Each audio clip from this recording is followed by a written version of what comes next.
Ladies and gentlemen, thank you for standing by. Welcome to the Tower Semiconductor second quarter 2021 results conference call. All participants are currently in a listen-only mode. Following management's prepared statements, instructions will be given for the question and answer session. For operator assistance during the conference, please press star zero. As a reminder, this conference is being recorded August 2nd, 2021. Joining us today are Mr. Russell Ellwanger, Tower CEO, and Mr. Oren Shirazi, CFO. I would now like to turn the conference over to Ms. Noit Levy, Senior Vice President of Investor Relations and Corporate Communications. Ms. Levy, please go ahead. Thank you, and welcome to Tower Semiconductor Financial Results Conference Call for the second quarter of 2021. Before we begin, I would like to remind you that some statements made during this call may be forward-looking and are subject to uncertainties and risk factors that could cause actual results to be different from those currently expected. These uncertainties and risk factors are fully disclosed in our Form 20-F, F4, F3, and 6K, filed with the Securities and Exchange Commission, as well as filings with the Israeli Securities Authority. They are also available on our website. Tower assumes no obligation to update any such forward-looking statements. Please note that the second quarter of 2021 results have been prepared in accordance with US GAAP. The financial tables and data in today's earnings release and in the earnings call also include certain adjusted financial information that may be considered non-GAAP financial measures under Regulation G and related reporting requirement as established with the Securities and Exchange Commission. The financial tables include a full explanation of these measures and the reconciliation of these non-GAAP measures to the GAAP financial measures. Now I'd like to turn the call to our CEO, Mr. Russell Ellwanger. Russell, please go ahead. Thank you, Noit. A pleasure. We're quite excited to share with you our second quarter results and business activities. Our revenue for the second quarter of the year was $362 million, a record for Tower, representing 17% year-over-year total and 26% organic growth. In the order of revenue dollars, the year-over-year organic growth was mainly driven by RF-SOI at over 40% year-over-year organic increase, Power IC at 35% year-over-year organic increase, Image Sensors 30% year-over-year organic increase, and Power Discrete at 23%. To note, all business segments demonstrated growth in the second quarter. We guide the third quarter of the year to increase to a mid-range of $385 million, representing year-over-year 24% total growth and a 38% organic growth, and breaking a $1.5 billion annualized revenue run rate. This should be driven by a further and large year-over-year increase in RF-SOI and image sensors, with all business segments expected to demonstrate growth. Our customer demand and served markets are strong, hence we expect continued top and bottom line growth in the fourth quarter as tools become qualified for production, enabling further increases in high-value flows. To support continued growth based on our customer demand, we continue to execute the previously announced capacity expansion plans, as well are adding 200 millimeter new capacity, which will be addressed with more details by Oren. Towards specific large 300 millimeter growth, we signed an agreement with STMicroelectronics. In this partnership, we will join forces for an accelerated fab ramp-up, a key factor to speedily reach a high utilization level and therefore a competitive wafer cost. The Agrate 300 millimeter manufacturing facility, which Tower will refer to as Fab 10, is currently being facilitized. Tower will install its own equipment in 1/3 of the total space, which should triple our current 300 millimeter foundry capacity. The fab is expected to be ready for equipment installation later this year and start prototype production in the second half of 2022. Our strong execution in advanced 65 nanometer 300 millimeter based analog RF, power platforms, displays, and other technologies will be significantly enhanced by this activity in Agrate. The United States Senate passed the Innovation and Competition Act of 2021 and appropriated $52 billion towards U.S. semiconductor growth. the bill is now before the House of Representatives. Providing its passage, our target is to receive funding towards further growth initiatives in the United States, potentially at our beautiful 130-acre campus in our San Antonio, Texas facility, or possibly elsewhere. Towards this end, during the past quarter, we've been strongly involved in activities related to this act. I have attended 3 industry leader panels on subjects of growing and or securing the U.S. microelectronic supply chain, where I have focused as well on the need for advanced analog semiconductor integrated circuit manufacturing. One such panel was a CEO roundtable hosted by Senator Cornyn and Congressman McCall, both sponsors of the CHIPS Act and their respective legislative bodies, a visionary activity. And I attended a special session at the Select USA conference hosted by U.S. Secretary of Commerce Raimondo. I spoke of 4 imperatives that we believe are essential for foreign entities to qualify to receive incentives from the United States for United States onshore semiconductor manufacturing growth. Firstly, there needs to be U.S. onshore R&D, especially in a foundry model, enabling innovative entrepreneurial ideas to successfully move through concept and feasibility and transition into value-add business. Secondly, all companies need to show a history of strong IP security, both external and internal to the company. All recipients should have a strong history of supporting U.S. government initiatives. And lastly, there should be a legislative focus on differentiated analog technology, which addresses 80 to 85% of all system electronics by volume. We continue to work with the Congress of the United States, the Department of Commerce, other U.S. government agencies, as well as other partners. Moving to our specific businesses, during the second quarter, our RF mobile business was 25% of our revenues and is expected to show strong growth throughout the year.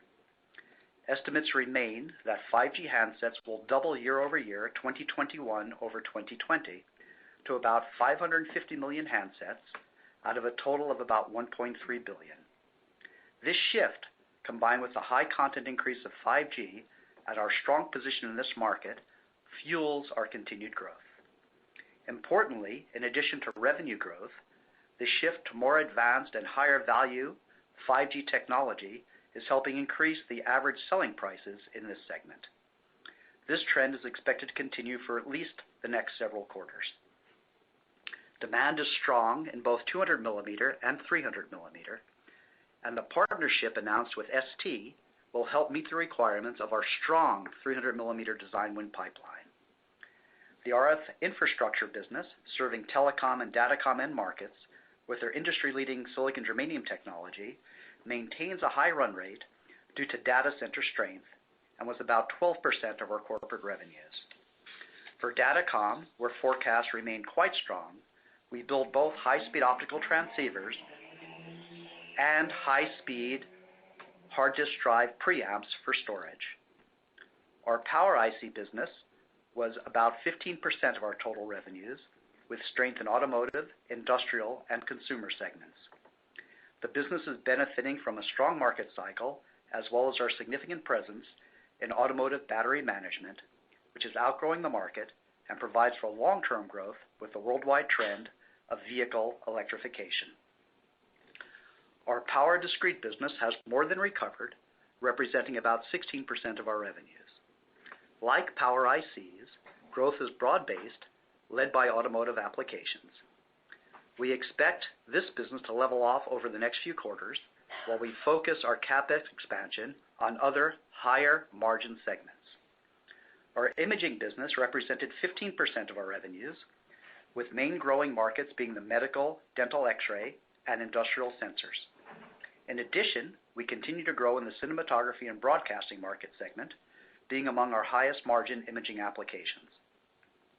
For the medical market, we see a recovery of the dental segment to levels that are higher than the pre-COVID-19 levels, with a present high growth trajectory. The main long-term growth drivers stem predominantly from the transition from traditional amorphous silicon-based flat panel technology to CMOS. Our customers, who are either X-ray detector suppliers or X-ray equipment suppliers, who design with us their own sensors, are gaining more market share, and we, as sole supplier in most cases, are growing our share accordingly. In the industrial market, we see a steep growth in all of its segments, machine vision for factory automation, for traffic control, as well as automatic data collection. On the display side, we continue substantial partnership developments for backplane silicon for micro OLED, mainly for the VR display, which is a fast-growing market, and on silicon wafer-based micro LED technology for large displays, TV, laptops, tablets, and smartphones. Referring to utilization, starting this quarter, we will refer to the number of photo layers processed during the quarter per wafer size. Given the fact that we continue to increase the capacity of our manufacturing facilities with changing mix of flows, pure utilization numbers do not represent the company's operational performance on a time comparative basis. For the second quarter, foundry layers, all numbers given in 8-inch equivalents, for 150 millimeter, 451,000 layers were processed, as compared to 353,000 in Q2 2020, up 28% year over year. 411,000 layers were processed in the previous quarter, Q1 2021. For 200 millimeter, 5,921,000 layers were processed, as compared to 5,115,000 in Q2 2020, up 16% year over year. 5,772,000 layers were processed in Q1 2021. For 300 millimeter, 1,404,000 layers were processed, as compared to 903,000 in Q2 2020, up 55% year over year. 1,375,000 layers were processed in the previous quarter.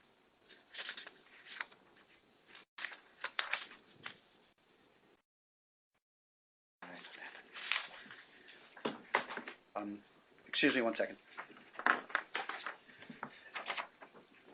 Moving now to corporate sustainability.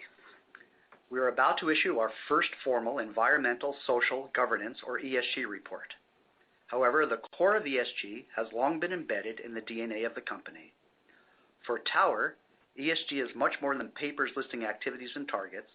It is our focus in being a good, even excellent company for our community and our world.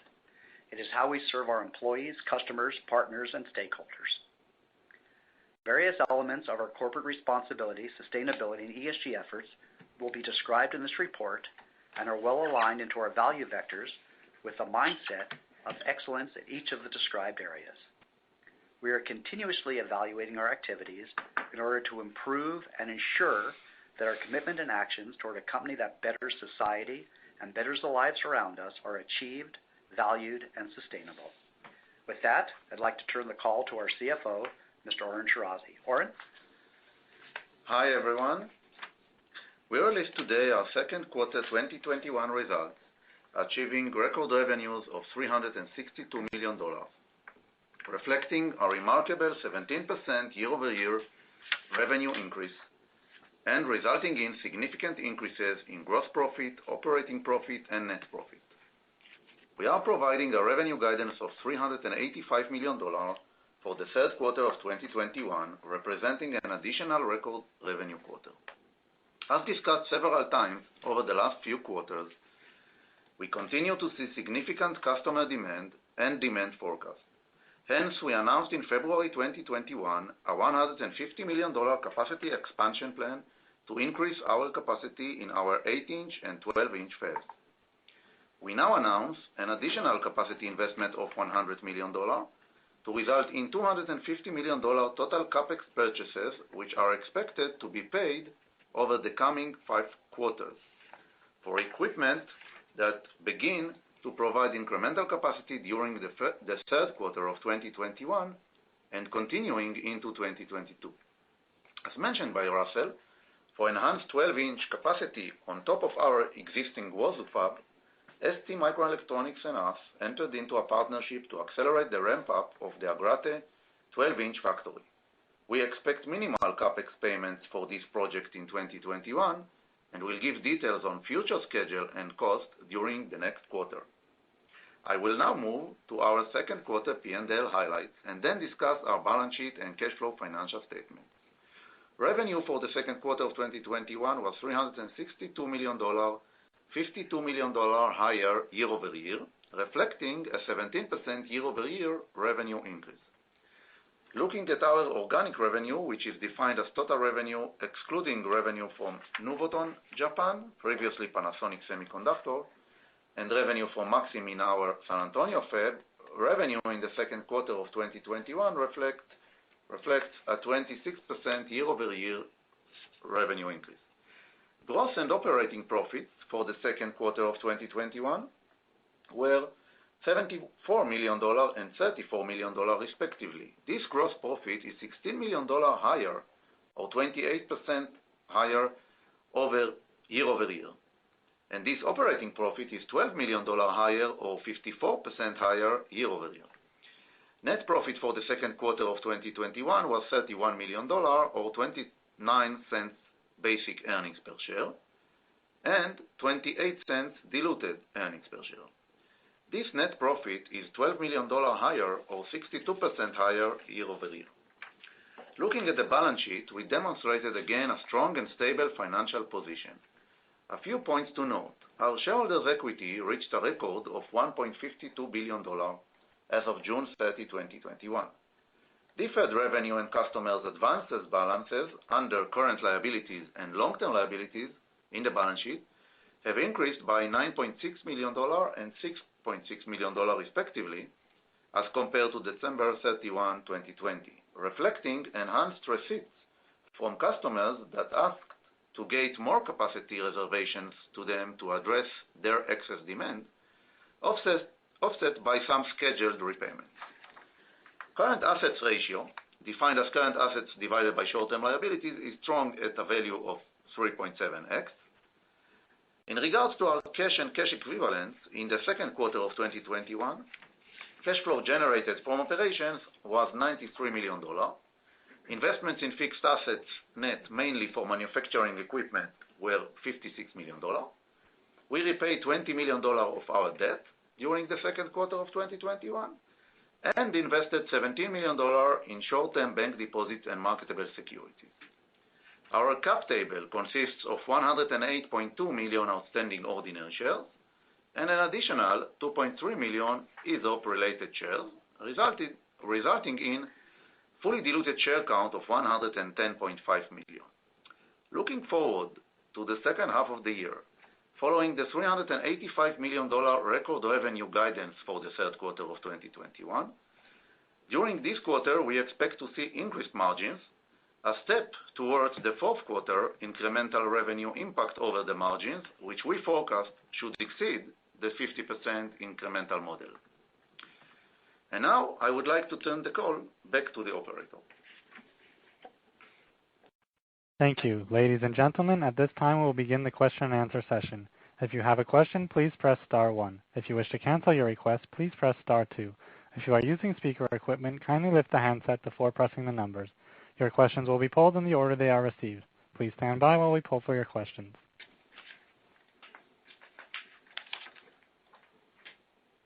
The first question is from Mark Lipacis of Jefferies. Please go ahead. Hi, Mark.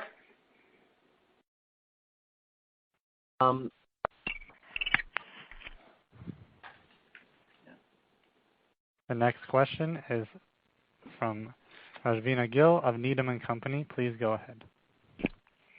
Yes, thank you, and congratulations on the great momentum across all of the major business lines. That's great to hear. Thank you.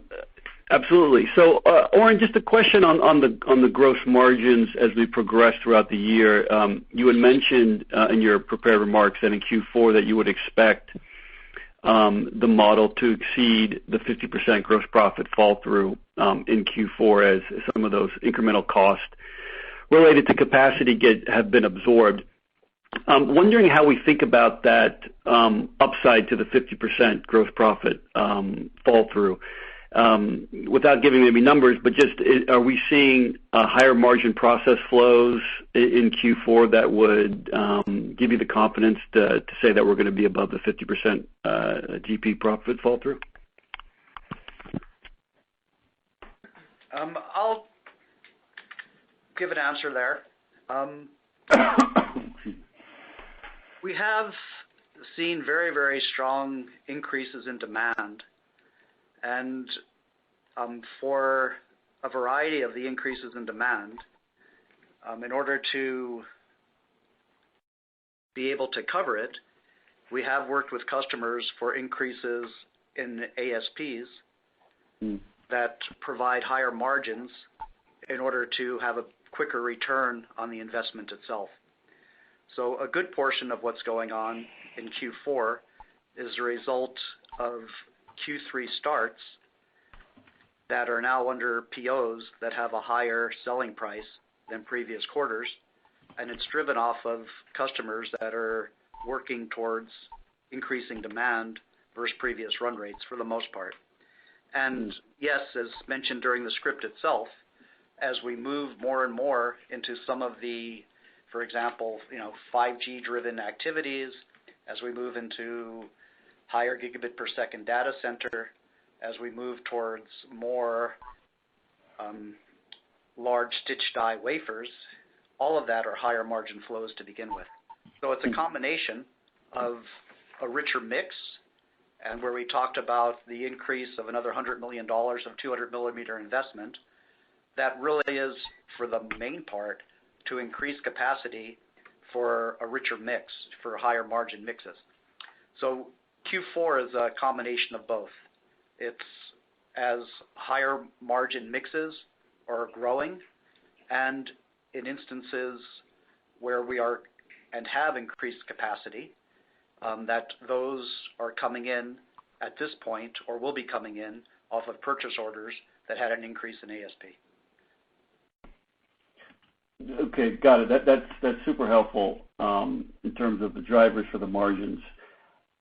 With respect to the STMicro partnership that you announced a few weeks ago, a very, very interesting announcement. Wondering kind of the rationale for both parties, particularly STMicro, who essentially began construction of this facility in 2018 in Italy, and is kind of bearing the bulk of the construction, but is allowing you guys to leverage your expertise and on 300 millimeter and 200 millimeter to really kind of maximize the foundry. I'm curious, kind of what was STMicro's thinking in terms of partnering, with you and the value that you'll bring to the table. And maybe if you could just remind us in terms of how much expected capacity you're kind of targeting in 2024 and beyond, so we get kind of a sense of the potential scale of this partnership. Thank you. So the fundamental drive was really stated by ST in the press release itself, and that was to drive a faster ramp to high utilizations and a faster ramp of capacity, which obviously then reduces the fixed cost per substrate. So the deal is a very strong, we believe and they believe, win-win for both companies.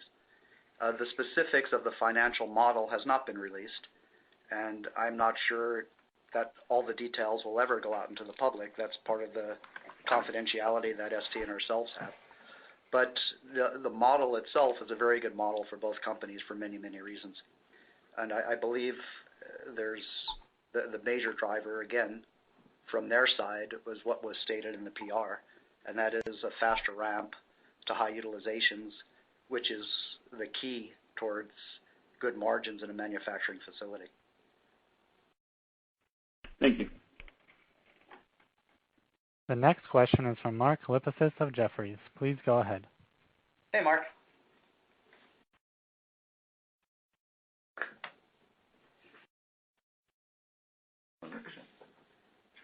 Hello, can you hear me? Yes. Now we can. Oh, you can. Okay, great. All right. I don't know what happened there. Thanks for taking my question. Russell, on Agrate, I think you mentioned second half of 22 prototype. I just want to make sure I had that right. When do you think you start shipping production revenues? Our target would be to start shipping production revenues in the first half of 23. Gotcha. And when you talked about I think several capacity expansion plans. I don't think I heard silicon germanium mentioned there. What is is that included in the capacity additions? Can you talk about what you're doing with silicon germanium from a capacity expansion standpoint? It is definitely included in it. The infrastructure activities that we're doing, we had mentioned, are very strong. We have a growing demand consistently in data center. And yes, so the silicon germanium and silicon photonics are both parts of our expansion plan. Gotcha. And you mentioned the we said about to invest in 200 millimeter differentiated platforms. So gotcha. 5G platforms are certainly one of our differentiated platforms. Gotcha. That makes sense. Thanks for that clarification. And then on the CHIPS Act and your view to kind of target San Antonio there, do you have a sense of when you would expect to get visibility on this, and to what extent would you expect this to be direct funding or versus tax credits?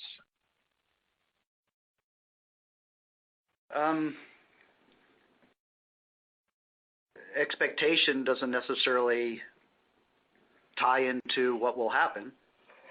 Our expectation is direct upfront funding, and that's where we'd like to be. I think city, county governments do a lot and have offered a lot in areas of tax abatement, and that I think is a very good thing for ongoing margins and reduction of ongoing running costs. But the big issue of any greenfield activity is the upfront investment and the amount of years that it takes to bring that upfront investment into a net profit positive business. And upfront grants are what really enables that. So for us, the important thing is to whatever works out or whatever might be worked out with us is then to make sure that it really pencils well for the company and for our shareholders. And that's what our target is to have a deal. We'd love to increase capacity in the United States. Again, I think the San Antonio facility is a very beautiful campus to target it within. But certainly it has to be something that pencils, and so that would be part of the discussions that we would have at a point that whatever committee would be ultimately used to determine and grant awards would be granting these awards. That's very helpful. That's all I had for now. Thank you. Thank you very much. Good questions. Thank you. The next question is from Richard Shannon of Craig-Hallum. Please go ahead. Hey, Richard. Good morning, Russell, or I guess good afternoon, evening to you and to Oren. I'm going to follow up on the gross margin question here. You talked about investment in differentiated flows, and at the same time you talked about some of your power discretes maybe leveling off here. I want to jump to that one in a second. But how do we think about the longer-term gross margin model of the company as you make all these investments? Obviously, expecting to get a run rate utilization on those. And it'd be interesting to hear that answer in context to your past history and gross margins, where you've about 3-4 years ago got into the mid-20s level here, and you're at the low 20s today. I'm curious to the degree to which you think you can approach those prior high levels. Yeah. So hi, Richard. I believe I related to that a little bit and in the prepared remarks. So for Q3, we will see probably gross margin increase, and all the margins will increase.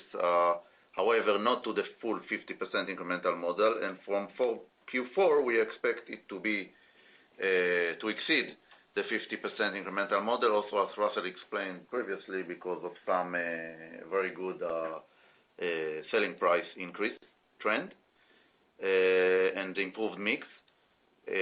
For the next years, if you ask going forward, I think you should go from the baseline of the Q4 betterment on the margins, and then from that point in time to assume incremental model slightly above the 50%, if you want to be conservative, or not slightly above, but better than the 50%, if the trend in the market, which you know better than me, will continue, or as me, continue like now, because now it's a very good trend for us.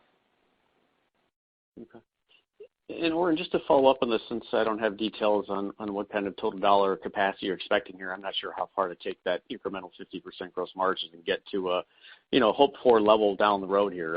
Again, I'll ask if it's, if we can get to near prior levels here as you fill up this new capacity. Is that possible, or can we approach that? Just any, comments relative to your history would be great. The maximum capacity. What is your question? The maximum revenue capacity? What was your question? Margin. No, where we can go with gross margins over time, given all these investments here. Again, relative to your history here, where you've gotten up to the 25, even close to 26% level a few years ago, and now we're at the 20 level, and obviously we've got some investments that will increase depreciation here. But over time, as you fill that up, can we get back up close or to that level that you see? Yeah, of course. Depends what outlook in the future you're looking into. But for the next year, yes, definitely we can achieve the 25 or even higher, slightly higher. Okay, perfect. That's helpful. Kind of a multi-part question here on the power market here. First of all, you said, I think Russell, you said discrete, you're expecting to level off here over the next few quarters. Love to understand why there. And if you could make some broader comments also on your power IC space, where I think you've been gaining some share. It'd be great to know, what voltage levels you're seeing the benefit, and to what degree that's happening in EVs. That'd be great to know. Thanks, Russell. Yeah, so our power discrete market has been a little bit different than others in that for power discretes, we don't offer a foundry offering flow. For the power discretes, we have customer flows that we bring into the company, and we do, in many instances, co-developments on additional flows or incremental flows or capabilities. The power discrete business itself is not the highest margin business in the company, but it's a very stable business for us by virtue of the relationships we have with those customers. The fact that it's very dependent upon each of these customers, we've reached levels of revenue that we think is very adequate in the company, and the company is not presently taking the capital expenditure to put into those flows, as there's others, such as was the follow-up question previously, such as our silicon germanium, such as some imaging capabilities, certainly SiPho capabilities, that both have a higher margin impact for us, and secondly, we own the flow, so we have much more freedom in the market as to who we work with. So that's the issue there. It's not that we don't have customers that would not wish or do not wish to grow with us in that area. It's at this point not our preferred area that we wish to grow our capacity in the company. Okay, that makes total sense. I will jump out of line. Thank you, Russell. Thank you. The next question is from Patrick Ho of Stifel. Please go ahead. Thank you very much, and congrats on the nice quarter. Russell, maybe first off, in terms of, I think you guys were very prescient in terms of the capacity expansion plans to meet the market demand environments. I know you have a lot of customers today, and obviously some of the capacity expansion is dedicated to, getting more share with the existing customers. But can you qualitatively, maybe discuss how potential new customers can be brought on board as you expand this capacity, given the current demand environment?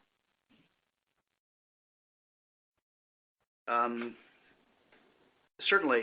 We are actually in some instances taking new customers on board, but those customers are coming in under different types of arrangements where potentially they'd be paying for certain capacity itself, as it's all pure incremental capacity. When a customer would give money towards capacity, the model is one of two. One model is that whatever the prepayment is would be amortized over time against wafers, typically and nominally with a end time date, so that capacities more or less are committed or money is forfeited. The other is that the money is just given with no amortization, which is more or less a guarantee for the company that there's a return on that incremental capacity, and has one impact, and that is it really does increase the specific margin dollars for that customer on top of whatever the selling price is on the wafer. So those are our two models. For the most part at this point, we're working to support our present customers that all have increasing demands, and we think that that's very important, that those people who really have made commitments to us and are, relying on us, that we're doing all that we can to enable their growth within the market. And I think one thing that is very, very indicative that we have a good, truly taxonomy of customers is the percentages of organic growth that we're seeing, that I believe really are much higher than the market growth itself. And hence, it shows that the customers that we're working with are good growth customers that themselves are increasing market share, and hence we're increasing market share in the respective end segments. Hopefully that answers your question. No, it does. Thank you very much. And maybe as a quick follow-up, I know 200 millimeter tools are different from 300 millimeter tools, but we're hearing more from the equipment industry that they're facing supply constraints. And again, I know 200 millimeter, there are probably a little more, or there are probably more options out there to, procure those type of tools. But have you seen any constraints on your end trying to get deliveries of some tools, or is everything still kind of on track on your end? For the most part, all the POs that have already gone out for equipment is on time on deliveries. What we're seeing now is just that the lead time on deliveries is extending for new POs, and that's particularly the case for 300 millimeter, but for 200 millimeter as well. But we've not seen a gating of any of our suppliers refusing to take a purchase order. Great. Thank you very much. You're very welcome. The next question is from Lisa Thompson of Zacks Investment Research. Please go ahead. Good morning. Good morning, Lisa. Or good afternoon for me, I guess. Well, morning for you. Yeah, I guess. Keep forgetting. Okay. So you spent about $56 million in Lisa, I'm having a very hard time hearing you. Yeah. Hi. Can you hear me any better now? Yeah, much better. Okay. I'll just yell. All right. So this quarter you spent about $56 million CapEx, and you said it was going to be like 45 to 49. So do you have any different thinking on Q3, Q4, and Q1 from what you had previously said? We have a little bit different thinking because of what we said in the press release, that we have announced an additional $100 million. So actually, this is why I said in my script that I expect now, we announced in February 150, and we announced today additional 100, so total is 250, as I said in my prepared remarks, will be paid in the coming 5 quarters. So if you assume it linearly, it's additional $50 million to the baseline. Since we just announced the new $100 million recently, you may assume, obviously, that it will be below $50 million extra from Q3. So I would assume lower than 50 for Q3, like something like $40 million, and then $50 million a quarter, and maybe sometimes 60 to capture for the full $250 million. And this is on top of the baseline that we had without those CapEx plan, which is, like you mentioned, $45 million. So if you want to know Q3 will be about $45 million base plus additional 40 from the towards the 250, and pretty similar for the upcoming quarters. So between 85 to 95 total per quarter. Great. That really helps. Thanks a lot. That's my only question. Thank you. Very welcome. The next question is from David Duley of Steelhead Securities. Please go ahead. Yeah, thanks for taking my question.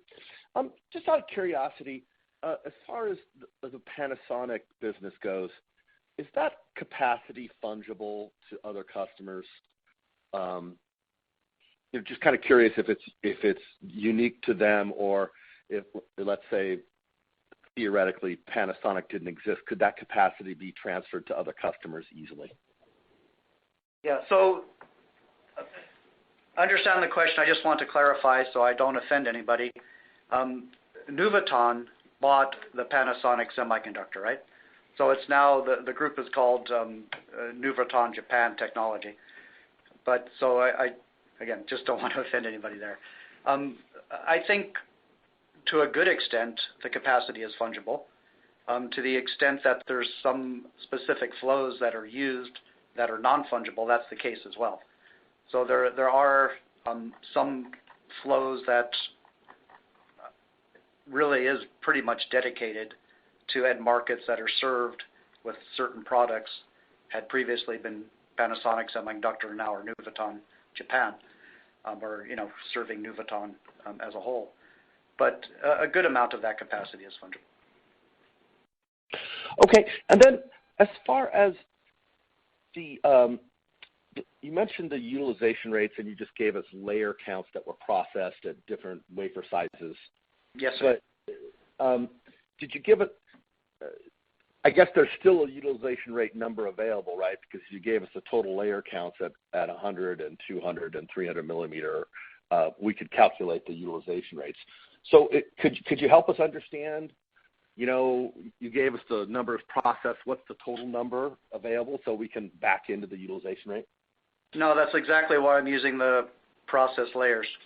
The exact amount of photo layers is not necessarily a relevant number, as there's other constraints and bottlenecks that are not necessarily photo related. And we're adding photo as time goes on. So that's not an area that we'll be presenting at all anymore. We will just be presenting photo layers used, and on a comparative basis, it's a good operational metric. And so then how do we tie that into utilization rates and efficiency of using your equipment, since that's basically one of the most important metrics of a foundry business is the utilization of your equipment. So is there another metric that we can look at? Because when you just give us the number of layers processed, it's not necessarily utilization rate driven. So is there any other metrics you'll be giving us to understand about how efficient you're using your equipment? You can certainly assume that presently we are fully utilized. That every layer that we can ship, we're shipping. Before the new tools are arriving. Okay. And then, Oren, what would we expect for operating expenses in the Q3 and Q4? I know you've been adding people and capacity at various locations. What should we kind of expect on a dollar basis for operating expenses in Q3 and Q4? Yeah, operating expenses should remain flat in the future quarters, because you're right that we are adding people, but they are in COGS. It's mainly technicians and the operators, engineers to support the fab production. So that's in the cost. That's within the 50% incremental model. OPEX, R&D, and SG&A, we are keeping them flat. So we should see some nice leverage in the back half of the calendar year. Some what? Nice leverage? Some strong earnings leverage from operating expenses being flat in the back half of the calendar year. Yeah, in percentages, yes. Yes. Okay, thank you. That's it for me. Yeah, so just to follow up on your question, in the prepared script, I had mentioned the Q3 guidance, and then I said that we expect top and bottom line continued growth in the fourth quarter as more tools become qualified for production, enabling further increases in high value flows. So I think somewhat intrinsic to the statement. If we're depending on new tools to be qualified, what we're running right now is running at full utilization. Excellent. Thank you. Very welcome. Thank you. The next question is from Richard Shannon of Craig-Hallum. Please go ahead. Well, hi guys. Just a couple of quick follow-ups for me. Just to be clear, I'm pretty sure the answer is no, but just want to confirm, Russell, the new $100 million capex addition here, that doesn't include any equipment that would be installed in the ST Micro facility. Is that correct? You are correct. It does not include. Okay, that's what I thought. Quick question on another topic here, silicon germanium. Are you seeing much, if any, benefit from 400 gig devices, or I guess devices that go into 400 gig datacom modules yet, or is that still a pretty small piece of business? It's a growing piece. I wouldn't say it's certainly not the biggest portion of the SiGe, but it is a growing piece. And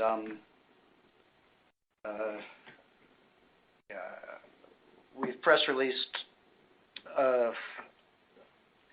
revenue customer, Inphi, for silicon photonics. You know that Inphi does 400 gig, right? Yes. Yeah. Okay. Are you seeing 100 gig components for 100 gig? Are those still growing at a decent rate, or is that starting to plateau? So in the prepared remarks, I had mentioned that what's really up and moving right now is the datacom, not the telecom. The telecom is where we do predominantly the 100 gig, right? So telecom is not, the 100 gig is not increasing hugely in volume at this point. The datacom is, and those are typically 25 gig chips. Okay. All right, perfect. That is all for me, Russell. Thank you. You're very, very welcome. Thank you.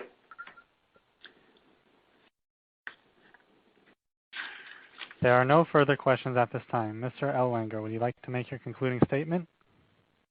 Certainly. Thank you very much. Thank you for your interest and for the good questions. For your reference, posted on our website on the quarterly release page on the Investor Relations section is our second quarter 2021 financial results slide deck. Please access it as per desire and interest. To summarize the call and where we're at, we really are excited with second quarter record revenue results, and particularly the activities that have led to a third quarter guidance of substantial continued growth and breaking a $1.5 billion annualized run rate. We believe that the $385 million Q3 guidance, which represents a 38% year-over-year organic growth, is really extremely strong evidence that we're serving the right customers in the right markets. That type of a growth, I think, is quite substantial. We are really executing well on our expansion plans. Most everything is in place and on target, and hence, as stated in the script, we are looking forward and expect fourth quarter growth in both top and bottom lines. And we're very excited with the partnership with ST at the Agrate factory. And over the next years, expect and believe that we'll see very important and significant movement in 300 millimeter growth and 300 millimeter capabilities as we qualify our tools and install more tools in that facility. Other activities happening in the company are still exciting, and look forward to meeting with you again for the third quarter release and possibly other interactions in the interim. So thank you very much for your interest, and best wishes for health and happiness. Thank you. Thank you. This concludes the Tower Semiconductor second quarter 2021 results conference call. Thank you for your participation. You may go ahead and disconnect.